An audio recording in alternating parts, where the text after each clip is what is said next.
Okay, so welcome to another edition here of Ravepodden. My name is Maximilian, and with me I have Neelix, one of the biggest Psytrance artists in the world. So? Yeah. I mean, you shouldn't be too humble now. Oh, yes, okay. But we have a lot of followers that also listen to hardstyle and hardcore and stuff like that. So to those people, who is Neelix? Oh, wow. I started trying to be a DJ in 1995, and I was studying the CDJs for 1 year, and that was my first gig, and I was really shitty at it. It was not a CDJ. With turntables still, because we didn't have CDJs in 1995. It was really horrible. I failed gloriously. So I said, this is not my cup of tea. I have to produce. So I started producing 1996, 97. And my first track was released 2001. So there you can see already how old I actually am. Very old.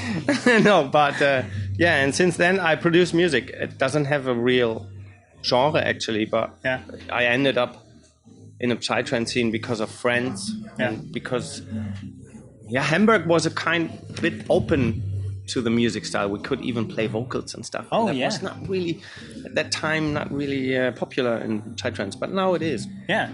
And what would you say, because as you mentioned, you wouldn't really put a label of a Psytrance artist on yourself. So what is it that makes your music so special?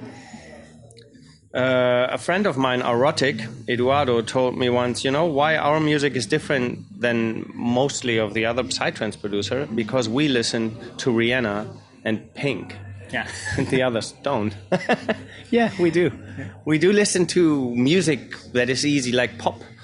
And I actually cutted a lot of Rihanna's music and Katy Perry, and I took the vocal and I cut it. You cannot hear it anymore. The label is there too, and they're always about sample clearing and stuff. So it was a lot more poppy, and it actually didn't really 100% fit in the Psytrance scene. So we were the side stage, and we called it Clubgoer. Oh, yeah. It was like Shiva Chandra and Fabio Fusco and stuff. They really started it being very, very minimalistic and just one little sound. Or Atmos from Sweden. I think. Yeah, he started it. He actually was the main reason why I wanted to make this kind of music like he did. Klein aber Doktor. I don't know if you know the song. It's really old, and you need to hear it. Oh, yeah? Then I'll have genius, to look it up. really. I don't know it from heart. So you could say that Sweden maybe has a special place in your heart? Yeah. Yeah?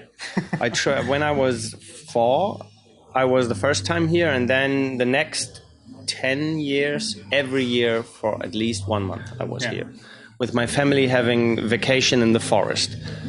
Because my family was a hippie family, we had to stay in tents, and my father pretended that everyone had to leave, and the kids, they had to survive on their own, and he pretended to be a wild pig, or how you call him. And we were really afraid, but we had to go out of the tent. We had to. Yeah, it was funny. So you had a nice childhood growing up in the forests of Sweden. Yes, pretty much. Yeah. Could you tell us a bit how is the process of making a song from scratch? At start, where do you go for inspiration? To where do you just sit down and just start producing? How can I? For example, recently I was with my girlfriend watching a crime story called Tatort. It's I don't know how to call it in English. It's very popular in Germany. It's like your Swedish midsummer thingy. So, and there was a song, and I was like, wow, what is that? Shazam, wow, I love that. And I started using this vocal, and I asked the management, is it possible maybe to work with him? And they said, yeah, it's the same management as the last song. So I finished it because I was so inspired by his voice. But in general, I start just playing around until I find something that is like not touching exactly, but where you think this is worth finishing. And then I send it to her, and if she said, "Oh, that's nice," or "That's," or to him, I send it around, and yeah, it's an interesting process. Do you always like try to get a message out with your music, or do you just do it for yourself? Yeah, it's definitely for yourself. Yeah. First, like not a therapy, but like you put your feelings into the music, and if you can put on top a meaning or a topic, that's best. Then it has actually a reason to be, not only dancing or. And I had in Australia a couple of weeks ago a friend, and she said she always has to cry at this part of the song. Yeah. And I was like, wow, yeah, that's interesting, because there's actually the vocal of my brother inside who died. Yeah. And she said, I knew it, something. This was Rihanna, you know? Yeah. And she said, I knew it. You're an asshole. You need to. Yeah, so sometimes you have this, like, you put things in you care about. Or if I have a sample of a dog I like in Cherokee is a dog breathing into the microphone. You can hear, and then he's breathing out. And I like that. Yeah. But still, because I read that you're not into like spirituality and stuff like that, right?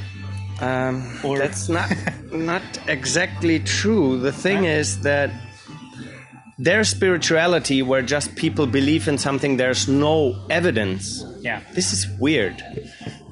Why do you believe that? Just because someone said it. Yeah. Just you watch a video on YouTube and you spread it. It's wrong. I tested it. It's wrong. Yeah. Water doesn't have any memory. I tested it at home with my mother for 2 months. It didn't work. So now I can say,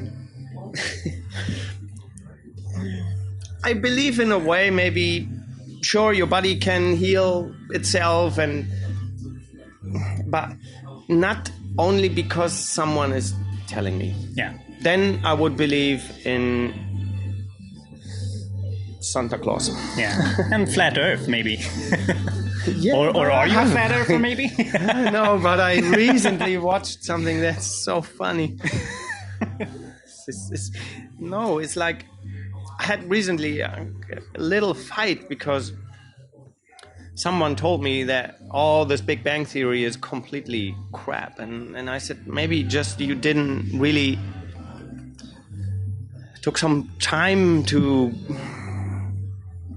get to know this topic, because I did, and there's a lot of proof that it's right.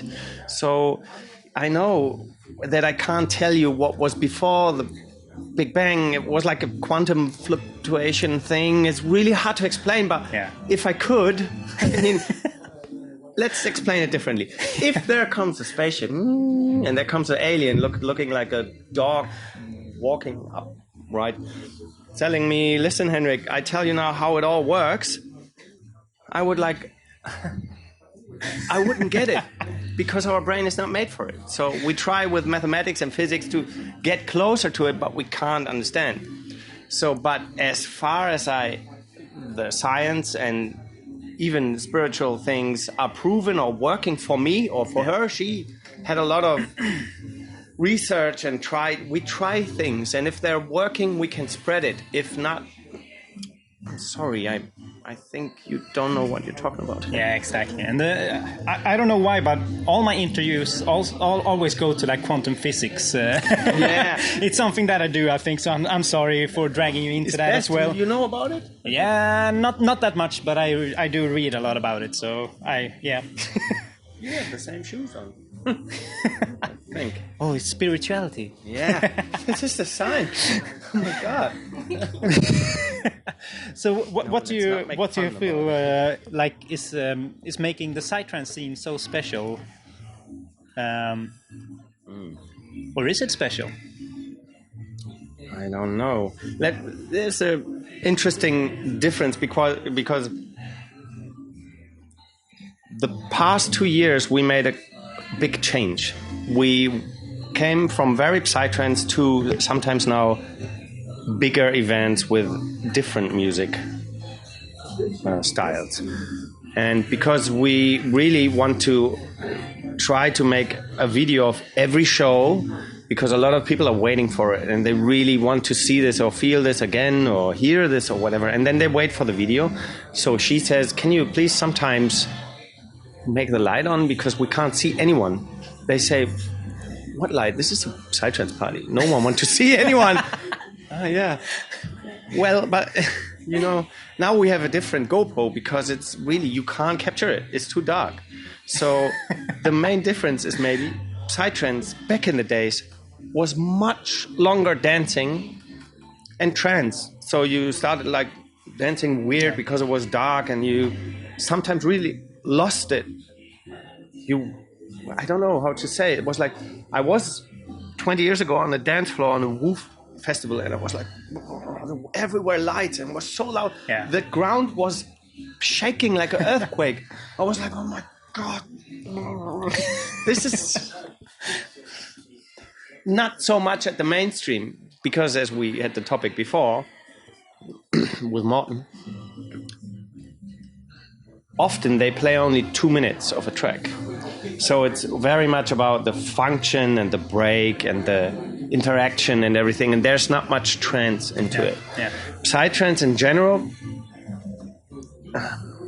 and trance as well, like Paul van Dyk, and they really have it still in it. It's like a lot of trance. It's really taking you. It's like so intense and so full and so... And I think the Psytrance and the trance was underground, dark, dancing, leave me alone, I'm now with the music. Yeah, with the dance space. This is a Psytrance, I think, thing. Which if you want to really experience it, you maybe shouldn't go on Tomorrowland main stage. Yeah, I don't know. You played at Tomorrowland, right? I did, but Yeah, I you did did? on the Psytrance stage, yeah. I read as well, like, because when you get bigger, you also grow. You grow a bigger fan base, but you also grow a bigger base of people who dislike what you do, and say like, "Hey, this guy doesn't fit in at Tomorrowland or Nature One." You played at the main stage as well, right? As the only Psytrance artist, if I'm not mistaken. Yeah. So, like, how do you deal with the amount of hate that comes your way as well? It's very little. It's very little. Yeah, it was just in the beginning when it started, like Tomorrowland, the first time when I played there, it was horrible. Yeah. So many males, so much testosterone. Like, what is going on? And then you saw my Facebook shrinking. Yeah. At the same time, getting bigger again. Yeah. And then this was the little bit. They left. And now there are people that are nice again. Yeah. So it's not, I don't want you to change with me, okay? You can do whatever you want, but I sometimes change a little. I mean, Nature One is just a festival, and they're lovely people, and the light is on. So awesome. And they enjoy the music as much as the others do. Yeah. Even if the light sometimes is on. It was sometimes so breathtaking that we both were like almost was, I cannot tell you. Yeah. I mean, we come from an underground scene. And when I came on stage, no one noticed. And when I left, no one noticed. And now it's like, can I say? Where did you go? Was he here already? Who? Neelix? Who? I don't know. Yeah, as I said to Morten before, the first year playing live, we didn't have laptops, so I had a big personal computer and a monitor. And I was like preparing I think at this time it was Logic. I didn't even have Ableton. I was like pressing play. Okay. And I left. I just left the stage. Really? I always did, yeah. Why did you do that? Was it... Yeah. Back in the days, there were two main positions. One was the producer, and one was the artist on stage. I was always producing, and then someone said, "Why you have to play?" And they invited me, and they wanted to pay money, and I needed the money. But I belong in the basement. Really, I'm not good with sun and people and stuff. So I had to go to the party, but I left the stage, and then I put someone else. They noticed. So, and then now I really feel comfortable, but it has to do with a few different things that I got used to it, and I have friends with me there's really a thing. If you put one person behind me, hating me, monitoring me, I can turn around, I can see it. Yeah. I'm like, what is going on? Why is he doing that? And back in the days, on the underground parties, there were a lot of people like, what's he doing? There are vocals inside, man. So, and now they're gone, and they're all nice people and dancing, and now I feel like, they're with me. Yeah. They're not against me. Yeah. So the boring guys left. It's not boring. It's like just... Okay, the angry we have a new backpack we want to make. We want to produce. What was it? Back in the days, you got it. You still got it, but not today anymore. I don't know. It's like you should always focus on what you want. Yeah. Because if you focus on what you don't want, it will become worse. So, yeah. I wish that everyone who doesn't like what I do should swap with the ones they do like. Yeah. They shouldn't waste their time either. So. Yeah. So, like, what do you listen to when you don't listen to Psytrance? You mentioned Rihanna and some others earlier there, but what do you usually go to, like, when you're all alone? I have a very weird habit. I don't listen to music, actually. Really? No, I watch movies all the time. Movies instead? Yeah. If I wake up tomorrow morning in the hotel, I will put on a Bud Spencer Terence Hill movie, and I will brush my teeth, and it is... What? and again, all the time the same movie. Oh, really? Yeah. Is that so? So you have the one same movie that you watch? No, like times, I have on my phone like 200 movies, and then I look what kind of mood. When I was at 10 years old, I had to move from Lüneburg, a small town in Germany, to Cologne, a very big one. And I didn't want to, but I had to. And I hated it. And I had to watch every night Karate Kid 1. Every night! If not, I cannot sleep. I still have it on my phone. And then I found out that he was in the same position like I was. Oh, I didn't even notice. Yeah. He had to move from the East Coast to the West Coast to California, but he didn't want to. He didn't like his life. And I didn't too. And I recently went there, and the house is still there. Oh, really? Yes. I was there. You mentioned also earlier that you use music as your therapy, sort of. Has it always been art? Art? Yeah, okay, yeah. In general. Doesn't matter what. Yeah. Have you noticed any difference since you turned into a professional musician, like the way you look at music? Or is it all the same? No, it's the same. It's the same. It's pretty much... Sometimes I feel like if I just goof around and do really stupid stuff, this is really like... It takes like 1 hour, the track is ready, no one can play it ever. Yeah.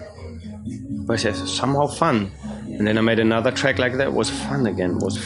It's like 2 minutes, 1 minute, 1 minute, 2 minutes. There's a whole track called On My Own. Yeah. It's full of that stuff. Oh, yeah, I read that as well. It's like a mix of all the songs that didn't... Yeah, it was like just, I don't know what I did, but it was just fun. Yeah. And Hannes is always telling me, why don't you make fun? What are you trying to do? I want to make a new Hans Zimmer theme. Yeah, but you are not Hans Zimmer. Yeah. So when are you becoming a pop star? Or is that also Google Translate who tricked me into believing that you're going to become a pop star instead? No, not a pop star, but I wish I would have a much bigger crowd listening. Yeah. Because that would mean if I could play bigger shows, maybe only for myself, so we could really plan something very just 2 weeks there, 2 weeks there, 2 weeks there, 2 weeks here, that's it. Because I'm getting old. Isn't it? Oh, you see how I try to sit upright?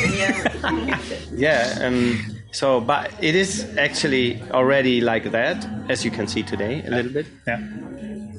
Yeah, that would be good. Yeah.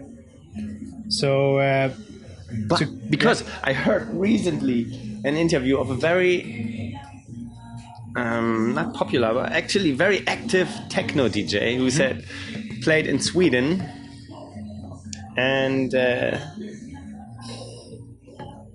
she had no guest, not one. Best show ever. Yeah, because she said it was not getting dark outside. Everyone was outside. It was warm, it was bright, and everyone wanted to stay outside. Yeah. So she was alone in the club with the promoter. I want to avoid that. Yeah. So what can we expect from you tonight?